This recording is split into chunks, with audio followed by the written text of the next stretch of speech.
नमस्कार, आप देख रहे हैं प्रेरणा संवाद। मैं हूं पल्लवी। आज के प्रमुख समाचारों पर एक नजर। केरल के कन्नूर में संघ कार्यालय पर फेंका गया बम, हमलावरों का पता लगाने के लिए पुलिस खंगाल रही सीसीटीवी फुटेज। केरल में कन्नूर जिले के पय्यानूर क्षेत्र में राष्ट्रीय स्वयंसेवक संघ के एक कार्यालय पर सोमवार देर रात बम फेंके गए। हालांकि हमले में किसी के हताहत होने की खबर नहीं है। बम हमले से इमारत को काफी नुकसान पहुंचा है। पुलिस ने बताया कि घटना रात 1 बजे की है। हमलावरों की संख्या के बारे में जानकारी नहीं है। उनका पता लगाने के लिए क्षेत्र के सीसीटीवी फुटेज खंगाले जा रहे हैं। विस्फोटक अधिनियम के संबंधित प्रावधानों के अंतर्गत मामला दर्ज करके हमलावरों की तलाश की जा रही है। सीसीटीवी फुटेज में आरएसएस कार्यालय की 4 दीवारी में कई धमाके होते और कार्यालय की कई खिड़कियों को क्षतिग्रस्त होते देखा जा सकता है।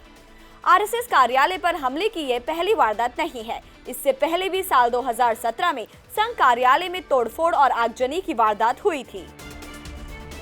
बढ़ती जनसंख्या पर बोले सीएम योगी, जनसांख्यिकी असंतुलन न हो पैदा, एक वर्ग की जनसंख्या बढ़ने से फैलेगी अराजकता। आइए सुनते हैं उन्होंने इस विषय पर और क्या कुछ कहा।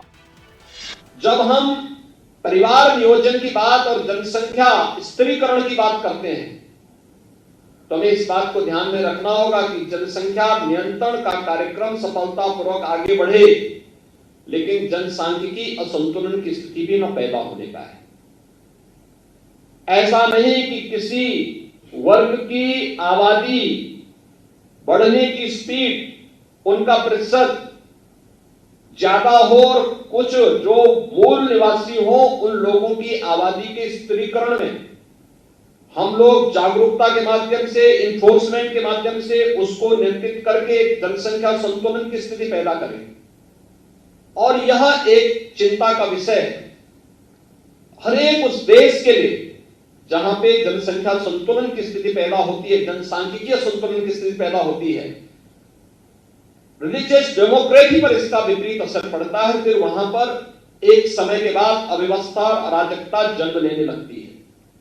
और इसलिए जब हम लोग जनसंख्या स्त्रीकरण की बात करें तो समान रूप से समाज में प्रत्येक जाति, मत, मजहब, क्षेत्र, भाषा, इन सब से ऊपर उठ करके सोहेल बने सौरभ का मौलवी ने किया घर बर्बाद, अब स्वेच्छा से कर रहे हैं घर वापसी। बरेली में कट्टरपंथी जिहादी मानसिकता वाले मौलवी ने पहले हिंदू परिवार में अपनी पैठ बनाई, फिर धीरे धीरे पूरे परिवार का मतांतरण करवा दिया। जिहादी मौलवी का ये सच जानने में परिवार को 11 साल लग गए। सौरभ धर्मांतरण कर सोहेल बन गया था। जिहादी मौलवी ने उसकी बहन से दूसरा निकाह भी कर लिया और 3 बच्चे होने के बाद बहन को 3 तलाक दे दिया।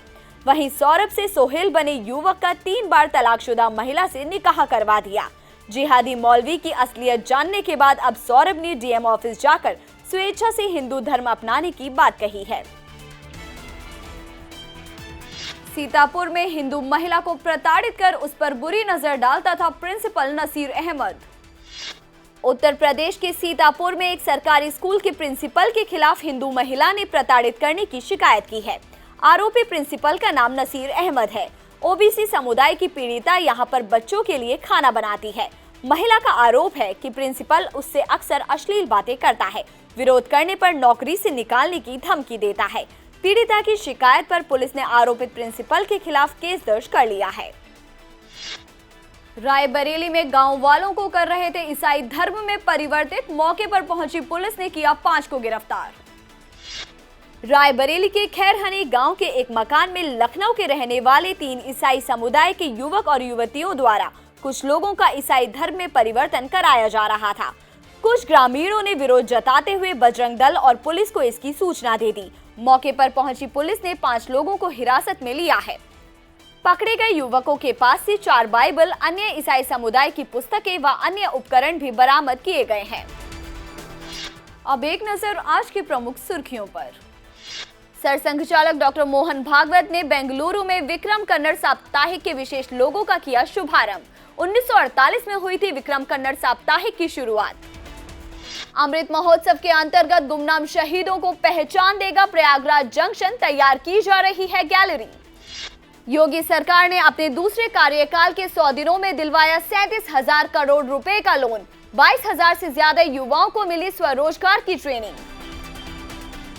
बुंदेलखंड एक्सप्रेसवे पर दिखेगी रानी लक्ष्मीबाई, आल्हा उदल जैसे बुंदेलखंड के वीरों की झलक।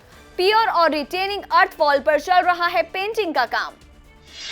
अखिल भारतीय अखाड़ा परिषद ने संगम व उसके आसपास के स्थल को तीर्थ क्षेत्र घोषित करने की उठाई मांग। कहा, क्षेत्र में मांस मदिरा की बिक्री, पशुवध पर हो पूर्ण प्रतिबंध। बरेली में सावन में कांवड़ यात्रा के दौरान खुराफात रोकने के लिए लोकल इंटेलिजेंस तैयार, हर संदिग्धों पर रखेंगे नजर।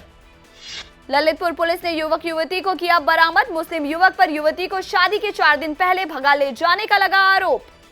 बाबा बिरयानी के होटल में परोसा जा रहा था जहर, फूड कलर की जगह डाई का हो रहा था प्रयोग।